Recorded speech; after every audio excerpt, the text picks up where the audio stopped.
Hey, what's up, guys? I wanted to weigh in on this whole Charlie Kirk situation.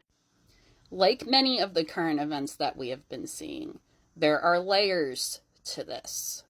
And just because somebody passes away doesn't mean that we should remember them for a version of them that is not true. Now, let me be clear. I am not celebrating his passing. I'm not sad about it, though. Why should I have empathy for somebody that didn't believe in it? I'm happy his voice won't be penetrating the airwaves anymore. That doesn't make me a horrible person, though. He was intent on pushing a white Christian nationalist agenda. Christian nationalism is divisive ideology. So, for someone to purposely use their platform to divide people, I don't think that that person should be eulogized. He wasn't a good person. He had extreme views that hurt people. He himself advocated for what happened to him because he was against gun control. He just didn't expect to actually be a victim. And it wasn't some shit from the radical left either.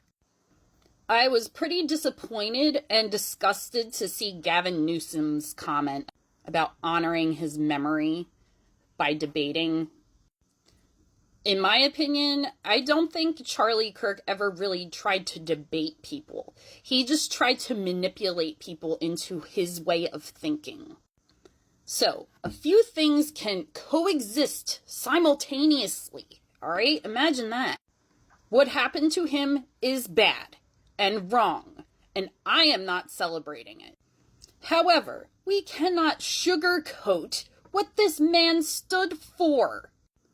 And do I think it was a coincidence that this happened on the day that the Epstein files were blocked yet again from release, when Charlie himself was loudly advocating for the release?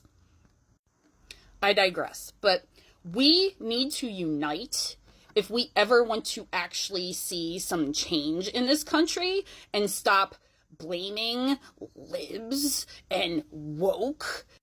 We should all be outraged that this was allowed to happen again.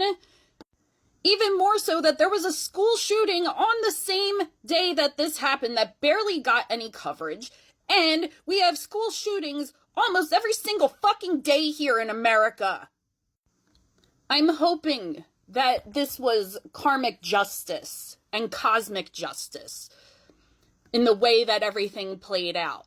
Because we treat guns as more important than human life in this country. And it needs to come to an end. No civilian needs an assault rifle. That is a weapon of war. We seriously need to have some laws that control guns. Because people can't control themselves. So I really hope that we can unite in agreement to that at some level soon. And that we can agree that this was a tragic situation. Shouldn't have happened. But Charlie should not be a person to be missed. And of course, I feel bad for his family, especially because this has been broadcast all over the place. Like, that is wrong. Unfortunately, it's just the day and age we live in now, but that doesn't excuse it. But what about the families of every other gun violence victim? Why do they matter less?